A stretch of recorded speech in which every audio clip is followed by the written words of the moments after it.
जय हिंद मेरे प्यारे साथियों। तो आप लोगों का स्वागत है आपके अपने channel YouTube channel talent zone पे, टैलेंट जोन 2.0 पे। तो आज जैसे बताया कि आर्ट्स वाले बच्चों के लिए आज था ज्योग्राफी का एग्ज़ाम, माने कि भूगोल का एग्ज़ाम आज आर्ट्स वाले बच्चों का था। और मैं उससे पहले उसी को क्वेश्चनों को एनालिसिस करने आया हूँ, यानी कि बताने आया हूँ बच्चों की कि आपने अपने एग्ज़ाम में, आपने अपनी परीक्षा में कितने प्रश्नों का सही जवाब दिए हैं, वो यहाँ से सबसे सटीक और सबसे तेज आपके पास पहुंचाने का वादा किया था। आज उसी को पूरा करने के लिए हम आपके पास उपलब्ध हैं। लेकिन उससे पहले मैं कुछ दिखाना चाहता हूं। बहुत दिन पहले, लगभग आज से छठ से पहले मैंने अपने बच्चों को एक वादा किया था कि मैं एक ऐसा चीज़ बना रहा हूं कि यानी कि अपने सिलेबस के अनुसार, अपने किताबों के अनुसार, कि सारा सिलेबस एक तरफ और मेरा बनाया हुआ चीज़ें 3 पेज का एक तरफ। तो उम्मीद थी शायद वो चीज़ें सही हो, क्योंकि कुछ दिन पहले मैंने उस बच्चों को दिया था कि आपके एग्ज़ाम में यहीं से प्रश्न आएंगे और इसी से प्रश्न पूछे जाएंगे जो हमने बना के आपको दिया था।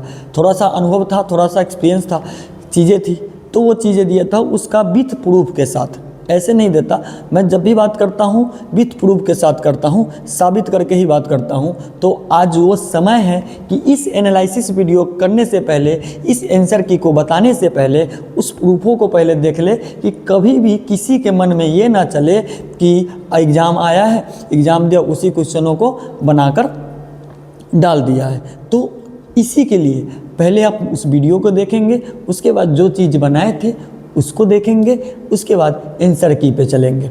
ठीक है, तो पहले उस वीडियो को देखते हैं। आज जस्ट छठ से पहले मैं इस शब्दों का प्रयोग किया था, मेरे मुंह से निकल गया था कि मैं ऐसी चीज़ें दूंगा आपको कि सारा सिलेबस एक तरफ हो जाएगा, वो 3 पेज का, 4 पेज का या 2 पेज का आपका क्वेश्चन एक तरफ हो जाएगा। तो पहले उस वीडियो को देखते हैं, उसके बाद चलते हैं आज का। क्या कि बड़ा ही बेहतर चीज़ें हैं कि जिस चीज़ों के लिए मैं सोच रहा था कि शायद मैं जो दिया हूँ, वादा किया हूँ, पूरा हो पाएगा या नहीं, उसमें से प्रश्न आएंगे या नहीं, तो सारे के सारे प्रश्न उसी में से आए थे। तो पहले उस वीडियो को देखिए, उसके बाद चलते हैं हम अपने आंसर की वाले हिस्से पे।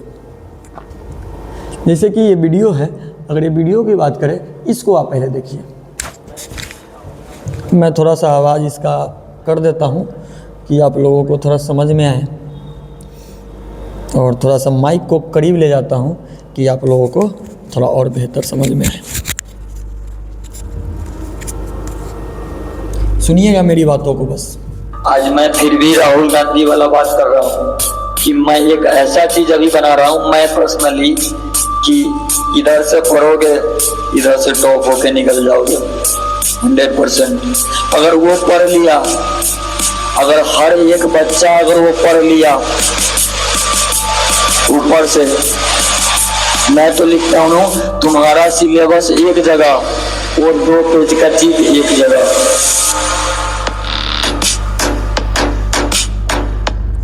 ये मेरा ही इंस्टाग्राम चैनल है, और इसी इंस्टाग्राम चैनल पे जाके अपलोड किया गया। सबसे ज़्यादा व्यूज हमें इसी वाले वीडियो पर आए हैं, लगभग 26,000 के आसपास में इस वाले वीडियो पर व्यू है। इस वाले उतने व्यक्तियों ने देखा है। अब बात करते हैं कि वो चीज़ थी क्या। ये भी चीज़ आपके दिमाग में उठेगा कि वो चीज़ें हैं क्या, कि क्या ऐसी चीज़ें थी जो मैंने कहा था, वादा किया था। तो वो जो चीज़ें हैं, ये है। यहाँ पर बात करें भूगोल का, इसका नाम था ब्रह्मास्त्र। इसका नाम रखे थे ब्रह्मास्त्र, क्योंकि पता है कि ब्रह्मास्त्र का कोई काट नहीं होता है। क्या नहीं होता है? कोई काट नहीं होता है। ये मेरे द्वारा बनाई गई चीज़ें थी, बहुत दिन की मेहनत थी, बहुत सोच समझ के बनाई गई चीज़ें थी, जिसमें हमने उसको वस्तुनिष्ठ प्रश्नों की संख्या 167 रखी थी, और लघु उत्तरीय भी थी और दीर्घ उत्तरीय भी थी।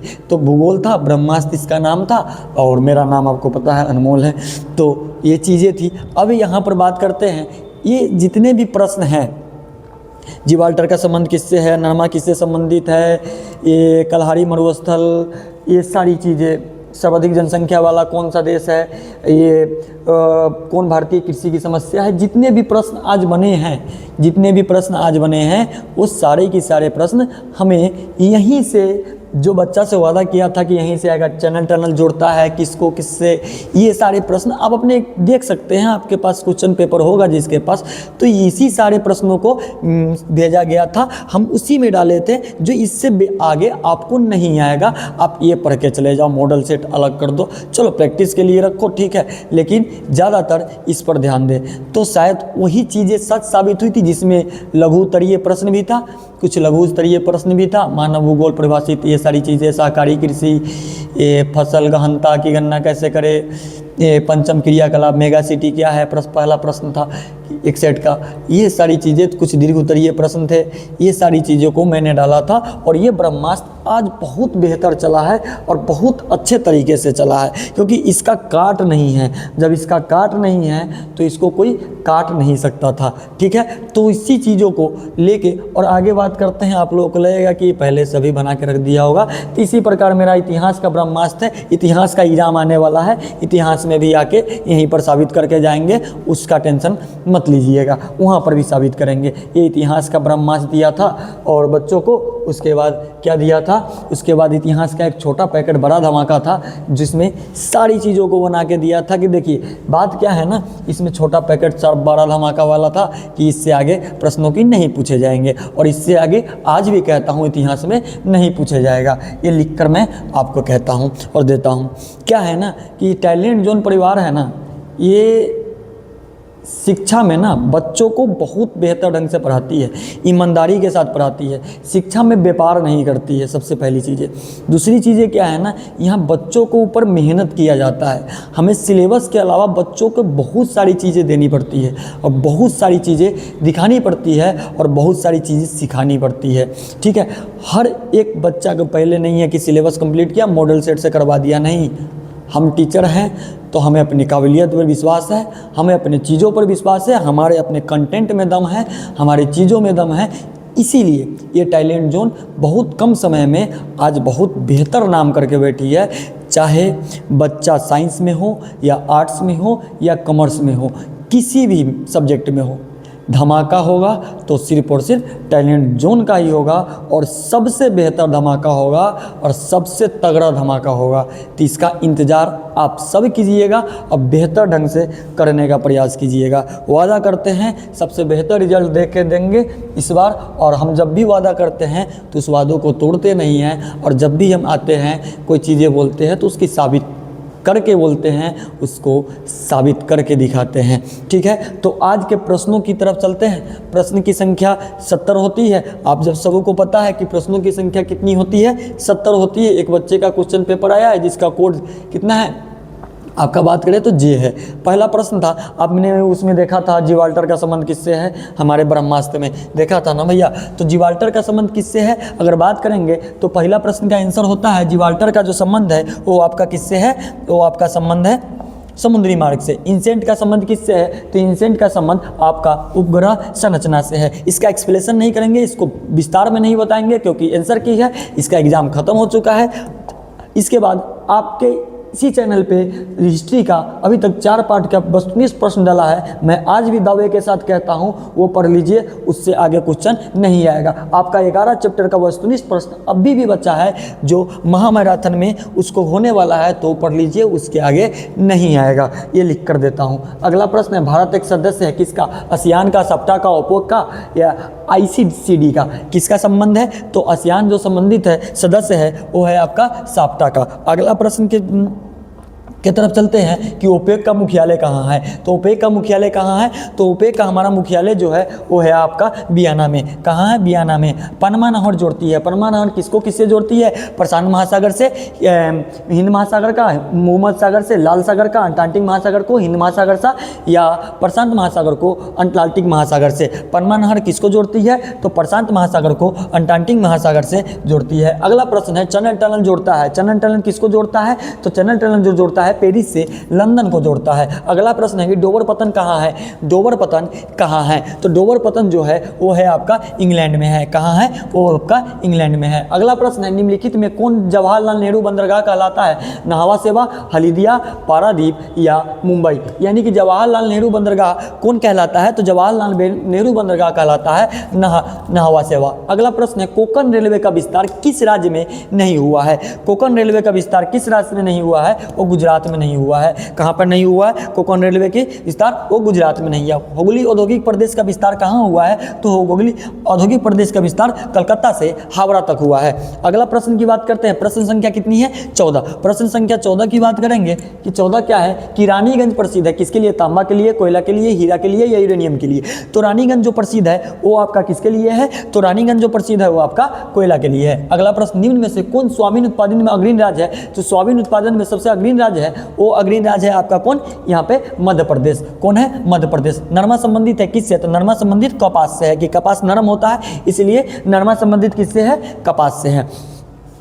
अगला प्रश्न है, कितने प्रश्नों की संख्या थी आपके बता दें, 16। अगला प्रश्न है 17। 17 में क्या है, निम्नलिखित में कौन सबसे छोटी बेसिन है, तो याद रखिएगा सबसे छोटी बेसिन जो है वो तापी बेसिन है। अगला प्रश्न है दक्षिण भारत में सिंचाई का मुख्य स्रोत क्या है, नहर, तालाब, नलकूप या इनमें से कोई नहीं। तो भारत का सबसे सिंचाई का अच्छा स्रोत है वो स्रोत है तालाब। अगला बात करते हैं बेला डीला किस राज्य में प्रसिद्ध है, तो बेला डीला जो प्रसिद्ध है हमारा वो छत्तीसगढ़ में प्रसिद्ध है। कहाँ पे प्रसिद्ध है भैया, छत्तीसगढ़ में। अगला प्रश्न है निम्नलिखित में कौन अभ्रक उत्पादन में अग्रणी राज्य है, तो अभ्रक उत्पादन में जो अग्रणी राज्य है वो अग्रणी राज्य है झारखंड। अगला प्रश्न है काकरापारा किस राज्य में स्थित है, तो काकरापारा जो हमारा स्थित है वो स्थित है गुजरात में। अगला प्रश्न है निम्नलिखित में कौन एकल कृषि नहीं है, तो एकल कृषि नहीं है मिश्रित कृषि, रोपण कृषि, व्यापारिक अनाज कृषि या डेयरी कृषि। निम्नलिखित में कौन एकल कृषि नहीं है, तो वो मिश्रित कृषि नहीं है, क्योंकि वो एकल मतलब एक नहीं है, वो मिश्रित कृषि में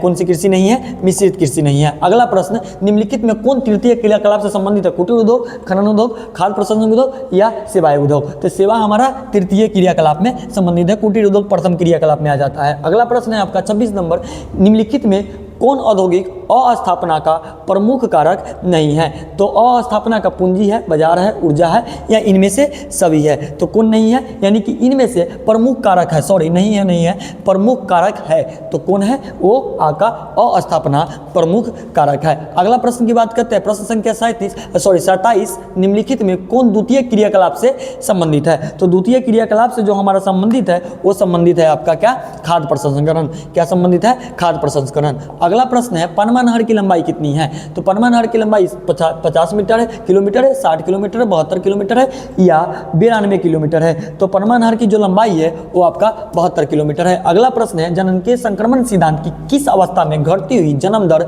एवं घटती हुई मृत्यु दर अधिक होती है, तो जनन के संक्रमण सिद्धांत के जो जन्म दर एवं घटती हुई मृत्यु दर होती है वो आपका कौन होगा, प्रथम, द्वितीय, तृतीय या इनमें से कोई नहीं, तो आपका ये तृतीय हो जाएगा। अगला प्रश्न है कौन आयु वर्ग कार्यशील जनसंख्या को प्रतिनिधित्व करता है, यानी कि आप कितने कितने वर्षों से कितने वर्षों तक काम कर सकते हैं, वो 15 से 59 वर्षों तक कार्यशील क्या कहलाता है, कार्यशील जनसंख्या का प्रतिनिधित्व कहलाता है। अगला प्रश्न की बात करते हैं कि निम्न में से कौन मानव विकास का उपागम है, आय उपागम, क्षमता उपागम, कल्याण उपागम। तो इनमें से कौन है आपका, इनमें से सभी आय उपागम, क्षमता उपागम, कल्याण उपागम, यानी कि इनमें से सभी आपका क्या होगा, आंसर होगा। मैं जल्दी में जा रहा हूँ, इसलिए जा रहा हूँ कि सिर्फ और सिर्फ आप आंसर मिला लीजिए इसका कि आंसर क्या है, नहीं तो इसी चैनल पे हर दिन हर क्लास की वीडियो अपलोड होती है, हिस्ट्री हो, ज्योग्राफी हो, चाहे 10th का हो चाहे 12th का हो, सारी की सारी जाके आप देख सकते हैं, क्लासों का आनंद उठा सकते हैं। हंसते हुए पढ़ाते हैं और हंसते हुए पढ़ाते ही बच्चों को हंसाते हैं और सिखाते हैं और बच्चों को आगे के भविष्य को बारे में बताते हैं। ठीक है, तो इसी चैनल पे आपको सारा देखने को मिल जाएगा। अगला प्रश्न है मानव विकास सूचकांक में प्रथम स्थान किस देश का है, तो नॉर्वे का। याद रखिएगा नॉर्वे का प्रथम स्थान एक कौन है, मानव विकास सूचकांक में सबसे प्रथम स्थान है। याद अब नहीं रखिएगा,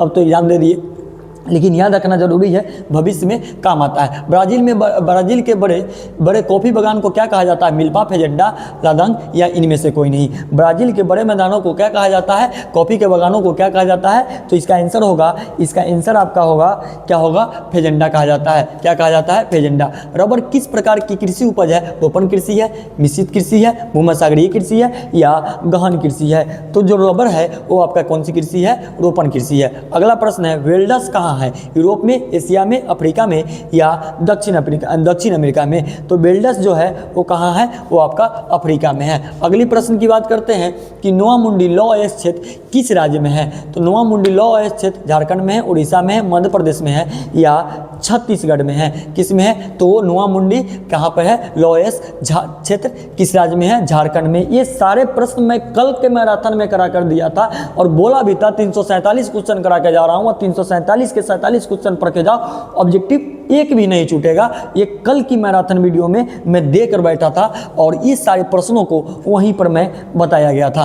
तारापुर नाभिकीय ऊर्जा केंद्र कहाँ अवस्थित है? महाराष्ट्र में, उत्तर प्रदेश में, गुजरात में या कर्नाटक में? तो तारापुर जो अवस्थित है वो आपका महाराष्ट्र में अवस्थित है। अगला प्रश्न की बात करते हैं, निम्न में से कौन रेडियो सक्रिय खनिज है? तांबा, अभ्रक, यूरेनियम या इनमें से सभी? निम्न में से कौन रेडियो सक्रिय खनिज है? तांबा, अभ्रक, यूरेनियम या इनमें से सभी? तो आपका रेडियो सक्रिय खनिज है यूरेनियम। अगला बात करते हैं, पंचपटमाली खान किस खनिज से संबंधित होता है? तो पंचपटमाली खान अभ्रक से, पेट्रोलियम से, यूरेनियम से या किससे? बॉक्साइट से। तो वो बॉक्साइट से संबंधित होता है। अगला प्रश्न की बात करते हैं, राउरकेला इस्पात संयंत्र किस राज्य में अवस्थित है? पश्चिम बंगाल में, उड़ीसा में, छत्तीसगढ़ में या महाराष्ट्र में? तो किस में अवस्थित है? उड़ीसा में। अगली प्रश्न की बात करते हैं, बोकारो इस्पात संयंत्र की स्थापना किस वर्ष हुई थी?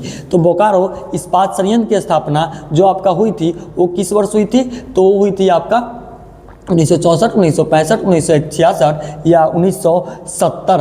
तो इस किस में हुई थी? ये हुई थी आपका 1966 में। अगला प्रश्न है आपका, क्या है? भूगोल में मतात्मक क्रांति संबंधित है मानव भूगोल से, भौतिक भूगोल से, ए बी दोनों से या इनमें से कोई नहीं? तो ए बी दोनों से। लिंग भूगोल मानव भूगोल के किस क्षेत्र का उप क्षेत्र है? सामाजिक, राजनीतिक, आर्थिक या नगरीय? यानी कि लिंग भूगोल या मानव भूगोल के किस क्षेत्र से संबंधित है? उप क्षेत्र है। तो कौन से उप क्षेत्र है? वो आपका है आपका सामाजिक भूगोल से। अगला प्रश्न है, निम्नलिखित में कौन विरल जनसंख्या वाला क्षेत्र है? 46 नंबर क्वेश्चन, वो है आपका कौन? दक्षिण पूर्वी एशिया। अगला प्रश्न की बात करते हैं, निम्नलिखित देशों में किसकी जनसंख्या सर्वाधिक है? रूस, इंडोनेशिया, ब्राजील या भारत? किसको सबसे ज़्यादा अधिक है?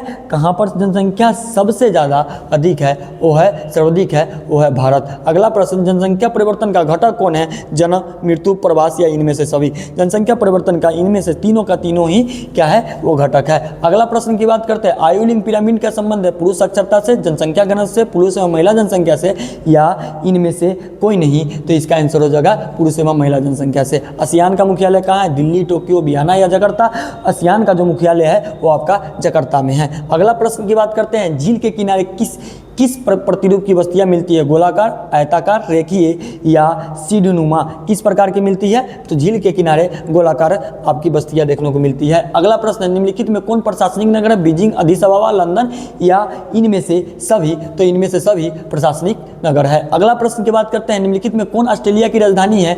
तो ऑस्ट्रेलिया पर्थ, कैनबरा, मेलबर्न या सिडनी? तो ऑस्ट्रेलिया की राजधानी कौन है भैया? आपका Canberra. General agreement on trade and tariff को कब विश्व व्यापार संगठन में रूपांतरित किया गया था? जर्मनी 1951, जनवरी 1995, जनवरी 1948 या इनमें से कोई नहीं? तो जनवरी 1951 में। अगला प्रश्न की बात करते हैं, जीन गोटमैन का संबंध है श्रीनगर से, मेगापोलिस से, गांव से या इनमें से कोई नहीं? तो जीन गोटमैन का जो संबंध है वो कहां से है? आपका मेगालोपोलिस से। अगला प्रश्न की बात करते हैं, निम्नलिखित में कौन नगरीय समस्या है? पेयजल की कमी, वायु प्रदूषण, मलिन बस्ती या इनमें से कोई नहीं? तो इनमें से क्या? इनमें से सभी। तो इनमें से सभी। अगला प्रश्न की बात करते हैं, बुंदेलखंड प्रदेश में किस प्रकार की ग्रामीण बस्तियां पाई जाती है?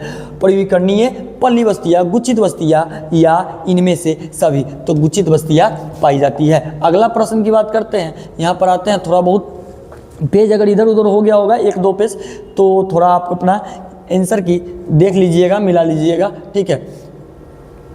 आराम से देखिएगा, जल्दी में इसलिए पढ़ा रहा हूँ क्योंकि सिर्फ और सिर्फ आंसर मिलाना है, हमें बस आंसर मिलाना है, इसलिए जल्दी जल्दी करने का प्रयास कर रहे हैं। निम्नलिखित में कौन भू उपयोग संवर्ग नहीं है? तो सीमांत भूमि आपका भू उपयोग संबंध नहीं है। कानपुर में कौन नगर नदी तट पर अवस्थित नहीं है? कानपुर, आगरा, पटना या भोपाल? तो कौन अवस्थित नहीं है? वो आपका भोपाल। अगला प्रश्न है, निम्न में से कौन शैक्षणिक नगर है? पिलानी, नैनीताल, मथुरा या उधमपुर? कौन एक शैक्षणिक क्या है नगर है? तो वह है पिलानी। अगला प्रश्न की बात करते हैं कि हरित क्रांति संबंधित है चाय उत्पादन से, कॉफी उत्पादन से, खाद्यान्न उत्पादन से या इनमें से सभी से है? हरित क्रांति किससे संबंधित है? तो वो है खाद्यान्न उत्पादन से। अगला प्रश्न की बात करते हैं, संचित क्षेत्र में मृदा निम्नीकरण का मुख्य कारण क्या है? तो संचित क्षेत्र में मृदा निम्नीकरण का मुख्य कारण है मृदा लवणता। अगला प्रश्न की बात करते हैं, निम्नलिखित में कौन सर्वाधिक सूखा प्रवण राज्य है? केरल, राजस्थान, असम या पश्चिम बंगाल? तो कौन है? वो आपका राजस्थान है। अगला प्रश्न की बात करते हैं, भारत में जनसंख्या की वार्षिक दर कितना है? 2.7%, 3%, 1.64% या 1.74%? तो आपका है वो आपका 1.64%। अगला की बात करते हैं, 2011 की जनगणना के अनुसार निम्नलिखित राज्यों में किसकी जनसंख्या का घनत्व सबसे कम है? मिजोरम, सिक्किम, अरुणाचल प्रदेश या असम? तो किसकी है? सिक्किम की। अगला प्रश्न की बात करते हैं, 2011 की जनगणना के अनुसार भारत की जनसंख्या कितनी है? 121 करोड़, 125 करोड़, 130 करोड़ या 135 करोड़? तो कितनी है जनसंख्या? आपका 121 करोड़। निम्नलिखित राज्यों में किसका 0 से 6 आयु वर्ग में लिंगानुपात निम्नतम है? हरियाणा, पंजाब, हिमाचल प्रदेश या गुजरात? तो किसका है? हरियाणा का। अगला प्रश्न की बात करते हैं, भारत में जनगणना पहली बार कब हुई थी? 1881, 1781, 1909 या इनमें से कोई नहीं? तो भारत में जनगणना जो हुई थी 1881 में हुई थी। अगला प्रश्न की बात करते हैं, मानव विकास सूचकांक में भारत में निम्नलिखित राज्यों में किसकी कोटि उच्चतम है? मिजोरम का, तमिलनाडु का, गोवा का या केरल का? तो केरल का। अगला बात करते हैं, निम्न राज्यों में किसकी साक्षरता दर सर्वाधिक है? मिजोरम, केरल, गोवा, त्रिपुरा? तो क्या केरल। अगला है आपका ये सब्जेक्टिव है, इसकी सब्जेक्टिव है। कुछ प्रश्न यहाँ पर आपके सारे सब्जेक्टिव है, लेकिन कुछ प्रश्न यहाँ पर छूट गए थे, आपका 8 नंबर मिला लीजिएगा। भारत में पहला रेडियो कार्यक्रम कब प्रारंभ हुआ था? तो भारत में पहला रेडियो कार्यक्रम आपका प्रारंभ हुआ था 1923 में। अगला प्रश्न की बात करते हैं, मुक्ति आकाश नीति किस वर्ष लागू की गई थी? 1972, 1992, 1982 या 1962? तो मुक्ति आकाश नीति कब लागू की गई थी? तो 1992 में। अगला क्वेश्चन है, निम्नलिखित पत्तनों में से कौन भारत के पूर्वी तट पर है? मंगलुरु, मर्मोगोवा, तूतीकोरिन या मुंबई? कौन है? तो बात करें तो तूतीकोरिन। अगला एक और छूट गया था बीच में का आपका 23 और 24। निम्नलिखित में कौन कृषि आधारित उद्योग है? सीमेंट उद्योग, रबर उद्योग, लौह इस्पात उद्योग या पेट्रो रसायन? तो रबर उद्योग। रूड कोयला क्षेत्र कहाँ पे है? भारत में, ग्रेट ब्रिटेन में, जर्मनी में या आपका कहाँ पे? फ्रांस में। तो ये कहाँ पे है? आपका जर्मनी में है। तो इतने सारे प्रश्न थे हमारे पास जो आज के एग्जाम में पूछे गए थे, और आज के एग्जाम में आपके सामने था सब्जेक्टिव से लेके ऑब्जेक्टिव तक। हमने ऑब्जेक्टिव के सारे आंसर की बता दिए और सारे के सारे चीज़ों को साबित कर दिया कि जो बच्चों से वादा किया था वो पूरा करके दिखाया। और लास्ट बार भी यही करके जा रहा हूँ, चाहे कोई भी सब्जेक्ट हो, आर्ट्स हो, साइंस हो या कॉमर्स हो, टैलेंट जोन, ये सारे सब्जेक्टों में सबसे ऊपर दिखेगा, सबसे ऊंचा शिखर पर दिखेगा और सबसे बेहतर पढ़ाई देगा। और शिक्षा के क्षेत्र में बदलेगा वर्गीनिया और बढ़ेगा वर्गीनिया। ये भी आप हमेशा, भरोसा सबसे बड़ी चीज़ होती है और बच्चों ने मुझ पे भरोसा बनाया, मेरे चीज़ों पे भरोसा बनाया, आज वही काम आया है। हमारी मेहनत, बच्चों की मेहनत और बच्चों का लगन, आज ये एग्ज़ाम बेहतर ढंग से हो पाया है इस टैलेंट जोन परिवार के सारे बच्चों को। ठीक है, तो इसी तरह का आपका महामैराथन इतिहास का है, इतिहास का ब्रह्मास्त्र मैं आज आपको दिखा चुका हूँ। फिर कुछ दिन आके उसी को साबित करेंगे कि हाँ, यहीं से लिखा था, यहीं बच्चों को दिया था, जो वादा किया था क्वेश्चन वहीं से पूछा गया है। तो ठीक है, आज के लिए धन्यवाद। मिलते हैं हिस्ट्री के एग्ज़ाम के दिन एनालिसिस वीडियो लेके, सबसे तेज, सबसे पहले और सबसे बेहतर रिजल्ट देने के लिए एक बार फिर से तैयार है टैलेंट जोन वर्गीनिया और यहाँ पर सारे विषयों के लिए। ठीक है, तो धन्यवाद, मिलते हैं नेक्स्ट क्लास में।